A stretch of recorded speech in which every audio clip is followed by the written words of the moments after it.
Olá, tudo bem? Seja muito bem-vindo ao meu canal. Nesse vídeo, nós vamos estudar a lição de número 7, que tem por título A Desconstrução da Feminilidade Bíblica. Vamos aqui embarcar então nessa jornada de aprendizado. Muito bem, o texto áureo se encontra em Provérbios, capítulo 31, versículo 30, e diz assim: Enganosa é a graça e vaidade a formosura, mas a mulher que teme ao Senhor, essa será louvada, será honrada. A verdade prática diz: a mulher foi criada para cooperar, ajudar o homem. Deus lhe confiou a dádiva da maternidade e função de ser esposa e também auxiliadora. Na aula passada, nós estudamos a desconstrução da masculinidade, olhando para a figura do ser humano, homem. E agora nós vamos estudar a desconstrução da feminilidade, estudando a figura do ser humano, mulher. Vamos aqui então entender os papéis. Muito bem, quais são os objetivos da nossa lição agora? O primeiro objetivo vai ser explicar a mulher na Bíblia Sagrada. Depois, nós vamos destacar a erosão da feminilidade a partir do ativismo feminista e da suposta liberdade sexual. Nós já temos discutido isso ao longo das nossas aulas aqui. E, em último lugar, nós focaremos a imagem da mulher virtuosa que aparece no texto de Provérbios, capítulo de número 31, como símbolo de feminilidade bíblica equilibrada. Vamos então embarcar aqui nessa jornada de estudo da Bíblia Sagrada. Muito bem, a título de introdução, pastor Douglas, comentarista da revista, ele diz: as escrituras apresentam a mulher virtuosa como símbolo de feminilidade. Isso está em Provérbios capítulo 31, do versículo 10 ao versículo de número 31. Essa mulher, ali em Provérbios, ela é retratada como modelo de esposa fiel, mãe amorosa, administradora e empreendedora exemplar. Porém, quando nós olhamos para os tempos modernos, pós-modernos, ou seja, o que nós estamos inseridos, a feminilidade bíblica ela vem sendo destruída.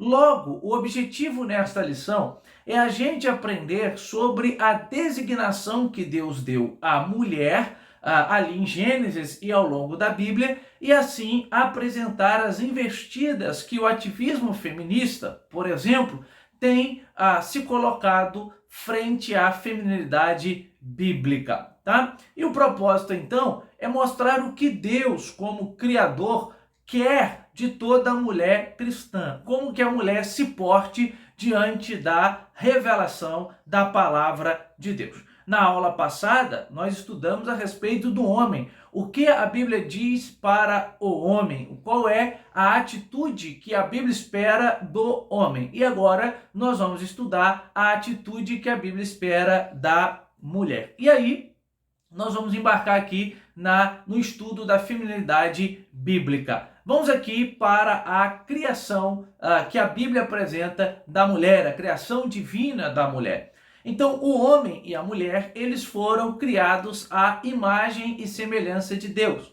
Logo, quando Gênesis fala que Deus criou o ser humano à sua imagem e semelhança, ele não está fazendo referência apenas ao homem. Não é só um homem, sexo masculino, que fora criado com capacidade cognitiva, capacidade racional e, portanto, a imagem e semelhança de Deus. A Bíblia também diz que a mulher foi criada com as mesmas prerrogativas. A mulher, ela é a imagem e semelhança de Deus, assim como o homem. No texto de Gênesis, na ordem da criação, Deus criou Adão primeiro e logo em seguida Deus criou Eva. Segundo a própria Bíblia, o Criador, Deus, concluiu que não era bom que o homem estivesse só. E por isso a Bíblia diz que Deus cria a mulher, fazendo ali, portanto, uma ajudadora, uma auxiliadora para aquele homem. Assim Deus criou a mulher a partir da carne e dos ossos do homem. Isso está em Gênesis capítulo 21, capítulo 2, versículo 21 e versículo de número 22. Por isso, Adão, ao ver a mulher, ele disse: esta será chamada varoa, porquanto do varão foi tomada. Ela é osso do meu osso, ela é carne da minha carne. No ato criativo de Deus, ou seja, no ato de criar, Deus, ali criar o homem e a mulher, a imagem divina foi distribuída sem distinção entre eles, fazendo-os iguais diante do Altíssimo. Por quê? Porque tanto homem quanto mulher são imagem e semelhança de Deus. Deus não colocou o homem e a mulher para que eles fossem competidores. Isso já é uma crítica que a gente pode fazer aqui ao ativismo feminista. O ativismo feminista faz do homem um rival da mulher. E a Bíblia não apresenta dessa maneira. O homem não é um rival da mulher. Eles não estão ali para competir, para ver quem é o melhor, quem se sai melhor, quem conquista mais. Pelo contrário, a Bíblia apresenta uma ideia de complementaridade, ou seja, o homem completa a mulher e a mulher completa o homem. A Bíblia também deixa claro para nós que a mulher não é menor do que o homem e nem o homem menor do que a mulher, visto que eles, homem e mulher, são iguais diante de Deus. Logo, podemos dizer que Adão e Eva foram criados em pessoalidade, ou seja, uma das características de ser humano é possuir a pessoalidade. Nós somos pessoa. Assim como Deus é uma pessoa, nós somos pessoa também. E, portanto, temos o desejo de relacionarmos, temos a necessidade de nos relacionar. Adão e Eva também foram criados iguais em valor. Ambos possuíam valor, iguais em honra e também em respeito. Porém, essa igualdade, ela não significa uniformidade nos papéis. Embora a Bíblia apresente a igualdade homem e mulher diante de Deus, em termos de valor, pessoalidade, honra e respeito, a Bíblia deixa muito claro para nós que os papéis são diferentes, os papéis são distintos. A mulher tem um papel a desempenhar e o homem tem outro papel a desempenhar. Então a Bíblia, portanto, ela ensina a igualdade. No entanto, a Bíblia deixa claro que a função ela é distinta. A função que o homem desempenha é distinta da função da mulher. Mas isso não quer dizer que a mulher é menor do que o homem. São papéis diferentes. Ora, quando nós olhamos para a sociologia e nos perguntamos na sociologia o que é o papel social, a sociologia nos dirá que o papel social é o papel que desempenhamos dentro da sociedade. Então, os sociólogos partem do pressuposto que cada um tem um papel dentro da sociedade. Logo, a mulher tem o seu papel dentro da sociedade e o homem tem o seu papel dentro da sociedade. Vamos pensar aqui basicamente. Para que uma criança seja gerada, é necessário que tenha o óvulo feminino e o espermatozoide masculino. Perceba que são papéis diferentes, mas é necessário que um esteja unido com o outro para que se gere um feto, para que se gere uma criança, para que se gere uma vida. É isso que nós estamos querendo dizer. Os papéis são diferentes, mas um não é melhor ou pior do que o outro. O segundo subtópico aqui, falando da feminilidade bíblica, é que Deus deu à mulher a bênção da maternidade. No mandato criacional de Deus, Deus ordenou ao homem e à mulher: frutificai, multiplicai-vos e enchei-vos a terra. Gênesis capítulo 1, versículo de número 28. Obviamente, uma tarefa impossível para Adão realizar sozinho. Por quê? Porque Adão não possuía em si mesmo todos os mecanismos para que isso acontecesse. Adão é um mamífero que necessita de outro mamífero. É óbvio que era necessário uma relação sexual entre um homem e uma mulher para que a vida ela pudesse ser gerada. Assim, a mulher ela foi criada com a bênção da maternidade e com a função de ser esposa e também mãe. O ativismo feminista geralmente ele propõe que a maternidade é um peso, só que a Bíblia apresenta a maternidade como uma bênção. Eu poderia perguntar para você que está assistindo essa aula agora, você que é mãe, se você pudesse me responder agora, a maternidade para você é o peso ou é uma bênção? Responde aí nos comentários se é um peso ou se é uma bênção. A Bíblia apresenta como uma bênção. E eu tenho certeza que você dirá que a maternidade é uma bênção, pela graça de você poder gerar no seu ventre uma criança. Então, a maternidade não é um peso para a mulher, não à luz da Bíblia Sagrada, como propõe, por exemplo, o ativismo feminista. A maternidade é o peso, por isso a mulher deve escolher gerar ou não, e caso ela não queira gerar, ela pratica o aborto. Mas nós vimos que pela Bíblia Sagrada, o ventre ele é sagrado. Que possamos, nesse tempo em que nós estamos inseridos, lutar aqui para que a vida seja preservada desde o ventre materno. Amém? Bom, desse modo, então, o papel natural da mulher inclui, como diz a Bíblia, a dádiva da procriação, de cuidadora do lar e dos filhos. 1 Timóteo, capítulo 5, versículo 14. Com isso, a mulher tem o seu papel a desempenhar dentro da casa, assim como o marido, tá? Ora, isso não quer dizer que a mulher não possa trabalhar, não é isso que a Bíblia está dizendo. Ela só está estabelecendo os papéis. A mulher é que gera no ventre. A mulher é quem dá a luz. O homem não tem um útero para fazer isso, mas o homem tem um esperma que fecunda o óvulo feminino. Aqui, porém, é importante a gente ressaltar que esse papel da mulher, constituído pela biologia, por conseguinte, reafirmado pela Bíblia, é o ponto sensível em que as feministas consideram um ultraje que limita a função social da mulher e que, por isso, lutam por emancipação dos afazeres do lar e da maternidade. Contudo, diante da miraculosa concepção em seu ventre, vemos a irmã Maria, mãe de Jesus, cantar um grandioso hino ao Altíssimo, pela bênção da maternidade. A gente não pode entender a maternidade ou a paternidade como um peso, como um fardo. Você, a irmã em Cristo Jesus, a maternidade não é um fardo. Isso é coisa que a ideologia feminista, o ativismo feminista tem colocado na mentalidade das mulheres. Não é um fardo, é uma bênção, é uma dádiva, tá? É uma dádiva.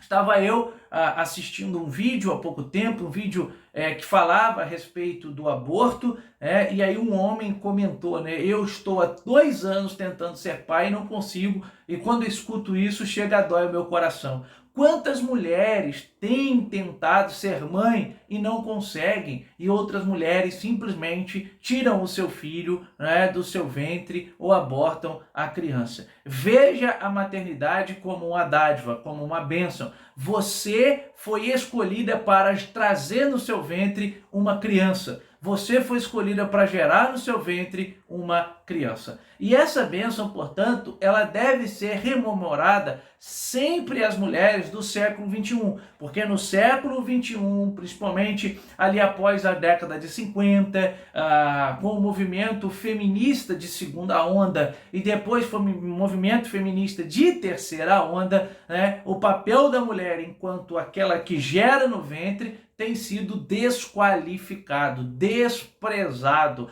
zombado, dizendo que isso estabelece um limite para a mulher, e essa não é uma verdade. Bom, o que a Bíblia diz ainda a respeito da mulher? A mulher, no texto de Gênesis, ela aparece como uma ajudadora, ela aparece como uma auxiliadora. Então a mulher ela foi criada para auxiliar, ela foi criada para ajudar. 1 Coríntios, capítulo 11, versículo 9, Paulo também diz isso. Então a mulher auxilia o homem e o homem auxilia a mulher. Vimos na aula passada que a Bíblia diz que o marido tem que amar a sua esposa como Cristo amou a sua igreja. E a gente viu que Cristo amou a sua igreja se entregando por ela, morrendo pela sua igreja. Então, nesse caso, o termo auxiliador também empregado para se referir a Deus. No Salmo 33, versículo 20, no Salmo 121, versículo 2. Portanto, auxiliar não é algo depreciativo, diminuto, apequenado, pequeno, não. E sim uma função nobre de ajudar o outro, de socorrer a mão para o outro, de auxiliar o outro. Nesse aspecto, a gente percebe que a Bíblia Sagrada enfatiza que Deus criou a mulher para ser uma ajudadora idônea. E note que quando a gente fala de ajudadora idônea, nós estamos trazendo a ideia aqui que isso se deu porque Adão convivia com todos os seres criados, mas ele não achava um ser que era semelhante a ele, que pudesse suprir ali as suas necessidades. É por isso, então, que Deus fez a mulher para cooperar com o homem. Não como algo menor, não como algo inferior, mas como complemento com suas igualdades e diferenças. Então, não é uma competição. Essa complementaridade mútua é necessário, por exemplo, eu já disse, na procriação, na satisfação sexual, na vivência afetuosa, prazerosa, e assim conseguem cumprir a vontade de Deus. Então, Deus colocou uma mulher ali no Éden para que pudesse complementar Adão. E é claro que Adão foi complementado por aquela mulher e aquela mulher foi complementada por Adão.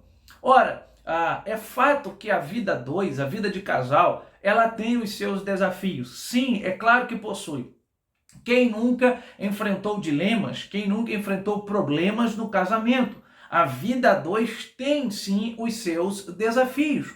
Porém, é um ajudando o outro, é um estendendo a mão para o outro. Eu me lembro que uma vez um colega perguntou à minha avó é uma pessoa muito simples, não teve muito estudo, e ela já era casada com meu avô por volta de 50 anos.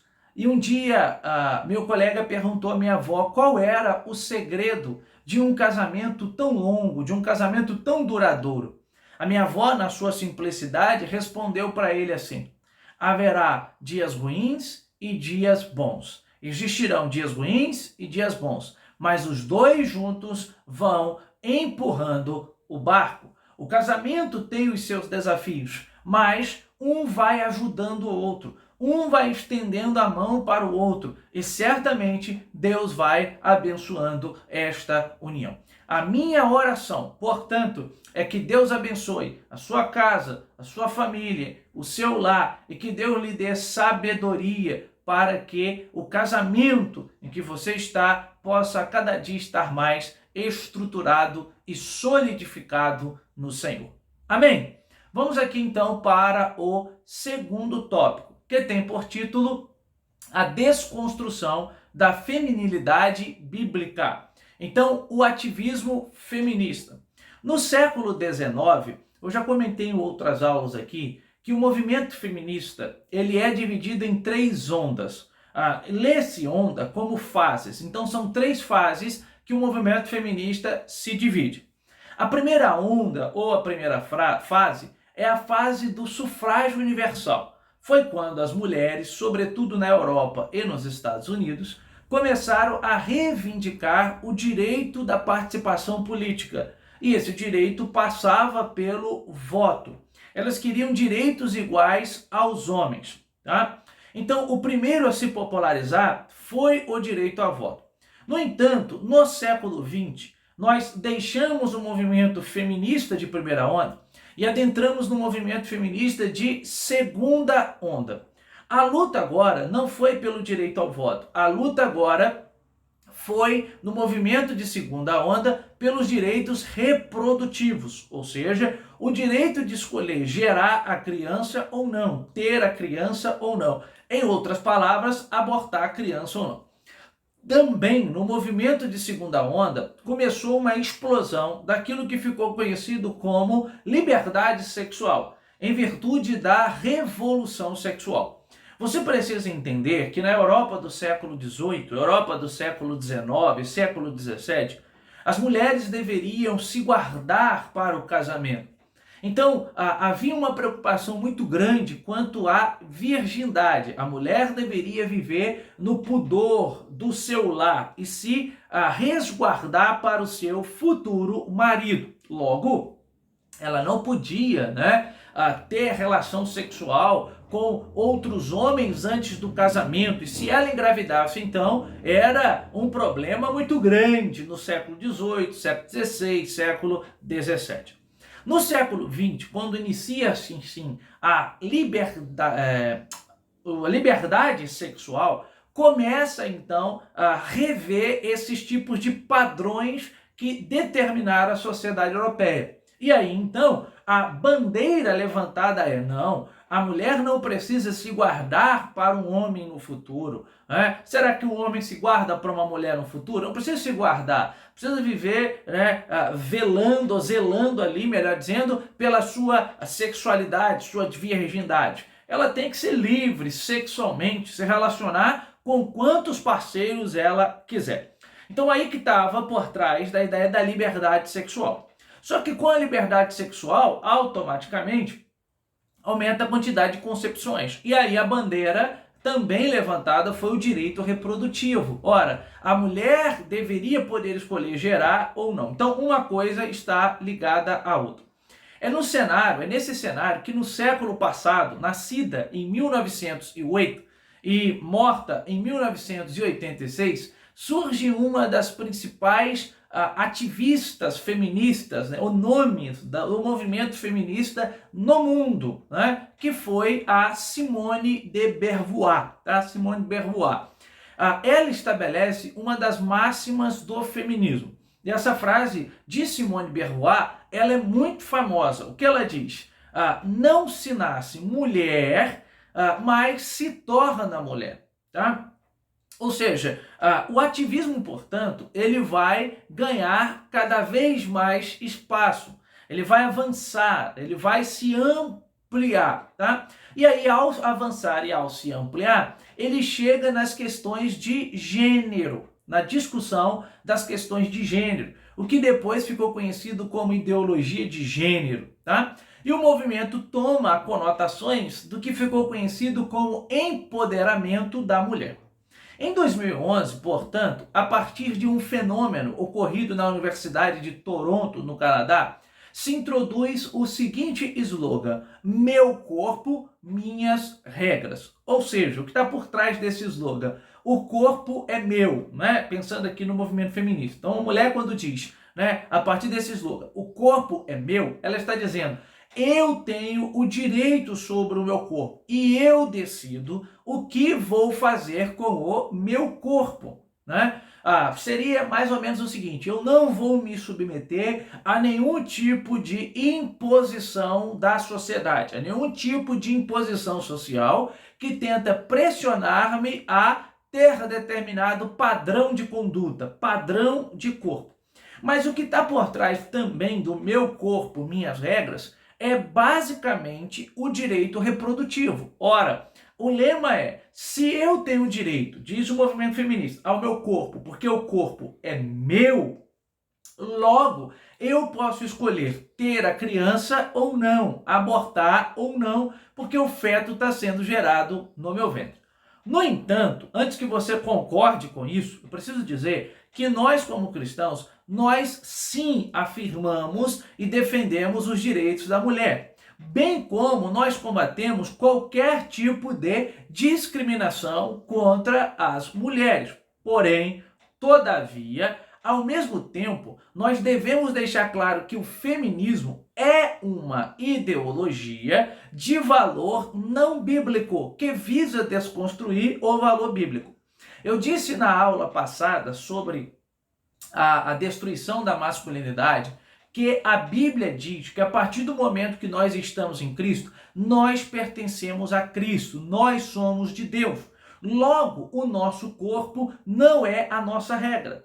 Só é possível dizer que o meu corpo é minha regra, só é possível viver sem preocupar-se com padrões morais estabelecidos se Deus não existir. Eu disse isso. Se Deus não existir, tudo é permitido. Já disse Dostoiévski. Só é possível se Deus não existir. Agora, se você parte do pressuposto que Deus existe, então o seu corpo pertence a Deus, a sua vida pertence a Deus. E existe sim padrões morais absolutos.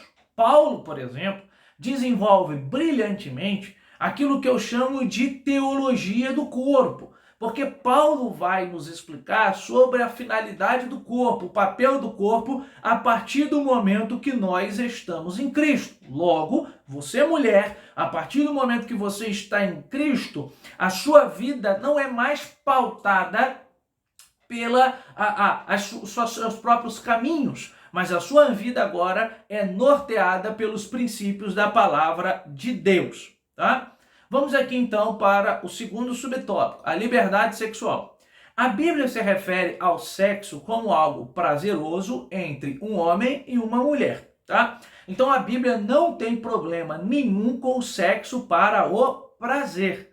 A Bíblia não apresenta o sexo apenas para a procriação. Isso é um erro. A Bíblia apresenta o sexo para prazer e a Bíblia não tem problema nenhum com isso. Só que a Bíblia propõe para nós que essa relação sexual por prazer, ela deve acontecer no âmbito conjugal, no âmbito de casados. Aí sim pode haver, é claro, essa relação sexual por prazer. Paulo, em 1 Coríntios, capítulo 7, fala muito bem a respeito disso. Inclusive, Paulo chega a dizer que uma mulher não deveria fazer abstinência, né? A não ser que fosse consentimento do seu marido. Ela não podia se abster sexualmente por meses sem que seu marido consentisse. E o contrário também é aplicável. O marido não deve se abster sexualmente sem que haja consentimento. Porque o próprio Paulo dirá em 1 Coríntios que o corpo da mulher pertence ao homem e o corpo do homem pertence à mulher. Repetindo, o corpo da mulher pertence ao homem e o da mulher e o do homem pertence à mulher. Então a Bíblia não tem problema com o sexo para prazer, tá? Lembrando que isso implica casamento. A Bíblia fala do sexo, permite o sexo por prazer, mas no âmbito do casamento. No casamento, tá? Então isso aqui precisa ficar muito claro aqui, já que a Bíblia, por exemplo, vai condenar a prostituição, por exemplo. A Bíblia vai condenar o adultério, por exemplo. A Bíblia vai condenar a fornicação, por exemplo. Logo, a relação sexual é lícita, segundo a Bíblia, no âmbito do casamento. Porque para a Bíblia, na relação sexual, é como se você não tivesse só o ato sexual assim, mas uma união de corpos, né? Lembra que a Bíblia diz que quando o homem casa-se com a mulher, eles se tornam uma só carne, tá? Então a visão marxista é de destruição da família tradicional, a promoção da liberdade sexual e dissolução do matrimônio. Alguém disse aí esses dias, vocês devem ter visto, né? Que esse discurso no Brasil, é uma pessoa importante aí na política brasileira, que esse discurso no Brasil de conservadorismo, esse discurso de patriotismo, esse discurso em favor da família é um discurso retrógrado, é um discurso ultrapassado. Vocês viram aí, né? Então, atrelado a esse ativismo feminista está a liberação sexual, né? A liberdade sexual, né? E isso está muito por trás de uma visão marxista da sociedade. E por quê? Porque o marxismo, ele é materialista, ou seja, para alguém materialista não existe sobrenatural, não existe outra vida, não existe Deus. Para um materialista, tudo se resume apenas a este mundo. Tudo se resume apenas ao aqui e agora. Então, Por isso, o materialista nega a existência de Deus. Então, para uma visão materialista, não há nenhum tipo de problema, essa liberdade, né, essa fusão sexual na sociedade, porque não há Deus. Não há. E aí, Dostoiévski, a frase de Dostoiévski faz sentido.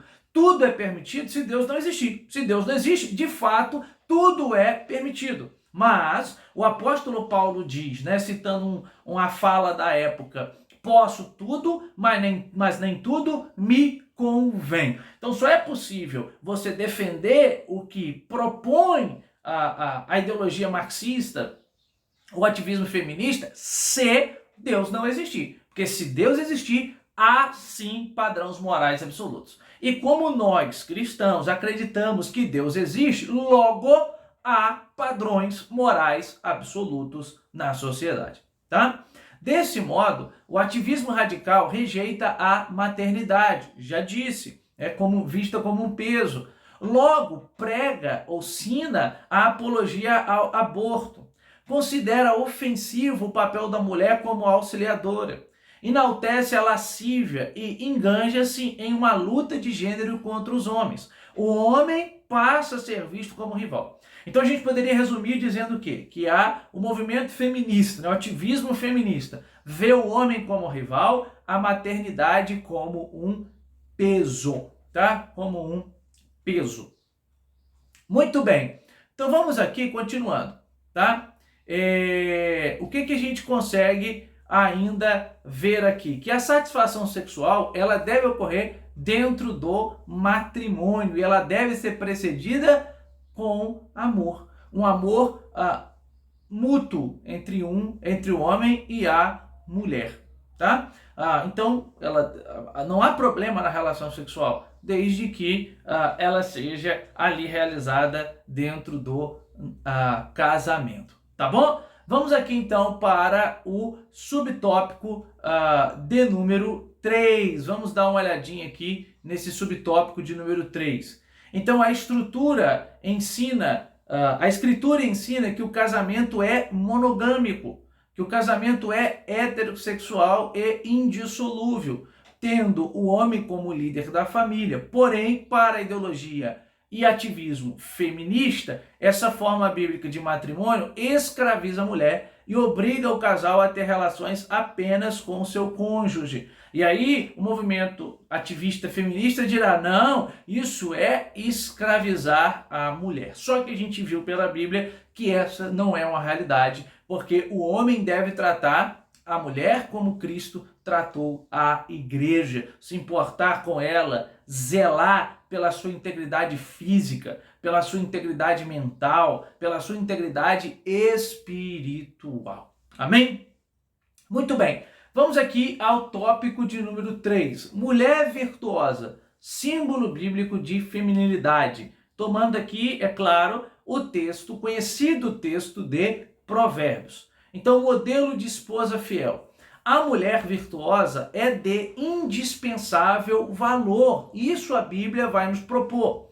Por isso, a Bíblia declara que o coração do seu marido está nela confiando. E revela total confiança do esposo na sua mulher. A Bíblia fala da mulher virtuosa. A conduta dessa esposa, ela é ilibada, ela é impecável em todas as suas áreas, tais como a lealdade conjugal, a pureza sexual, a administração do lar e das finanças. Um casamento bem-sucedido é quando o homem e a mulher entendem o seu papel a desempenhar dentro daquele casamento. Além disso, o excelente gerenciamento dessa mulher não coloca a família em necessidade. Por isso, nessa casa, nenhuma fazenda faltará. Provérbios capítulo 31, versículo 11, parte B. E o marido, ele lhe faz bem e não mal todos os dias de sua vida. Note que o casamento é uma relação em que o homem e mulher, entendendo muito bem o papel que cada um desempenha, juntos trabalham para que dê certo. trabalham para que o nome do Senhor seja glorificado. Nós vimos o papel do homem e agora o papel da mulher. Ela proporciona contínuo bem-estar. É uma mulher confiável e não instável. Se a gente olhar para isso, a gente pode dizer que para que uma relação conjugal seja boa, é necessário que haja a confiança mútua. É necessário que o marido confie na sua esposa e a esposa confie no seu marido. E assim, os dois juntos serão abençoados por Deus. Então, suas ações, ou seja, as ações dessa mulher, inspiram a indispensável confiança que faz de seu marido um homem bem-sucedido. Note que a Bíblia não está colocando a mulher numa posição inferior, numa posição apequenada. Não! A Bíblia só está estabelecendo papéis diferentes. Na sociedade, cada um que tem um papel desempenha esse papel e esse papel é diferente. Por exemplo, o médico tem um papel social, ele vai desempenhar um papel social ali, dentro do hospital. O professor tem um papel social, ele vai desempenhar ali o seu papel social na escola. Ele vai ser visto pelos alunos como símbolo de autoridade na escola. O médico no hospital vai ser visto como um símbolo de uma pessoa que tem o conhecimento daquela área que pode resolver aquele problema ali relacionado à saúde. São papéis distintos. Logo, a Bíblia também diz que a mulher tem o seu papel, assim como o homem tem o seu papel. Não veja o seu marido como rival. Não veja o seu marido como alguém que veio ao mundo para brigar com você, para ser o seu rival. Não é isso que a Bíblia propõe, tá? Não é casamento, não é uma competição. Casamento não é uma queda de braço, Eu não sei quem já brincou de queda de braço, mas talvez já brincou de cabo de guerra. Casamento não é uma queda de braço nem um cabo de guerra, em que ganha quem puxa mais forte. Não, é os dois juntos, tá? O padrão de mãe amorosa. Então a mulher virtuosa é também uma mãe dedicada. Eu fico olhando e vendo a graça da gestação e eu acho tão bonito, Como é bonito ver a obra de Deus ali, uma criança sendo gerada no ventre materno. Eu poderia perguntar para você que é mãe, qual foi a sua sensação que você teve quando você sentiu o bebezinho na sua barriga chutando a primeira vez, mexendo a primeira vez? Qual foi a sensação que você teve quando você de fato percebeu que tinha uma criança sendo gerada dentro do seu ventre? Qual foi a sensação que você teve quando você pegou o seu filho, a sua filha, no colo pela primeira vez? Então, não é um peso. É claro que quando uma criança nasce, há outras responsabilidades. Antes era só o casal, agora tem uma criança, então tem uma responsabilidade para aquela criança, tem que cuidar daquela criança, tem que zelar pelaquela criança, mas não é um fardo, não é um peso que você vai arrastar pelo resto da sua vida. A criança não é um peso, a criança tem que ser vista como herança, como dádiva, como fruto da bondade e da misericórdia de Deus. Ela acorda quando ainda está escuro, segundo Provérbios, e providencia a refeição para a família, pelo bem-estar do marido e dos filhos. Ela gerencia as tarefas da sua casa.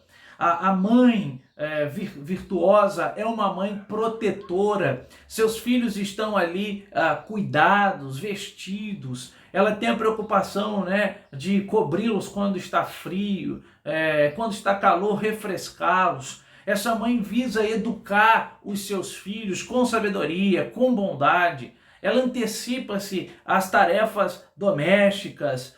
Os filhos reconhecem o seu incalculável valor. Ela elogia, ela agradece, ela retribui o amor que ela merece e, consequentemente, os filhos também vão retribuir o amor que essa mãe deposita, que essa mãe dá para os seus filhos. Tá? E o terceiro subtópico, exemplo de administradora e empreendedora. A mulher virtuosa é uma notável administradora. Como empreendedora, adquire tecidos. A Bíblia diz em Provérbios, ela é uma empreendedora, ela compra, ela vende. Ou seja, falando aqui do ato de capacidade que a mulher tem, de destreza que a mulher tem.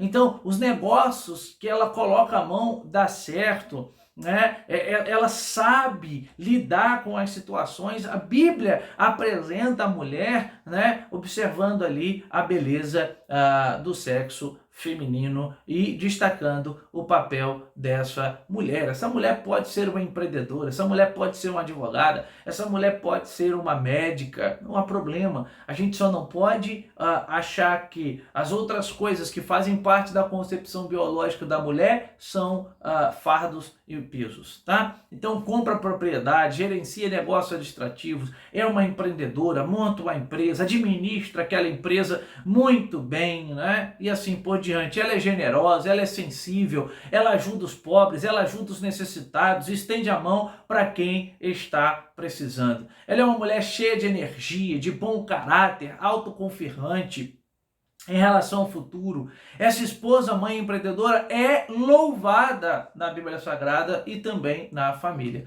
O seu valor é incalculável. Note que o valor aqui não é destacado pela sua capacidade física, pela sua aparência física, não, mas o fato dela ter um coração temente a Deus. Note que o valor dela não está na sua estética, no seu exterior, mas o valor de uma mulher virtuosa na Bíblia, ela está no interior. Amém? Vamos aqui então à nossa conclusão. Vamos ver o que o pastor Batista diz aqui. A Bíblia revela que os homens e mulheres se complementam. A Bíblia diz que serão ambos uma só carne. Dessa forma, marido e esposa são iguais como pessoas, mas diferentes nas funções divinamente estabelecidas. Cada um terá a sua função, mas isso não significa que uma função é pior do que a outra ou menor do que a outra. Apenas são funções diferentes. Dentre outros papéis, Deus confiou às mulheres a dádiva da maternidade, a dádiva de gerar uma criança e a tarefa de auxiliar, tá? De ajudar. Essas características enobrecem e não estigmatizam as mulheres, e não diminuem, não apequenam as mulheres. Contudo, a desconstrução da feminilidade as coloca em rota de colisão com a vontade divina. Por isso, a mulher cristã é instruída a honrar a sua feminilidade e assim glorificar a Deus em sua soberania. Amém? Muito bem, estamos chegando aqui ao final da nossa aula. Eu espero que você tenha gostado desta aula, né? Espero que ela tenha edificado a sua vida e que Deus tenha falado ao seu coração. Antes de terminar, faça o seguinte pedido: se você quiser e puder nos ajudar, compartilhe esse vídeo, se inscreva em nosso canal e também curta o vídeo para que o YouTube entenda a relevância do vídeo e assim possa indicar o vídeo a mais gente. Tá bom? Que Deus te abençoe e até a nossa próxima aula.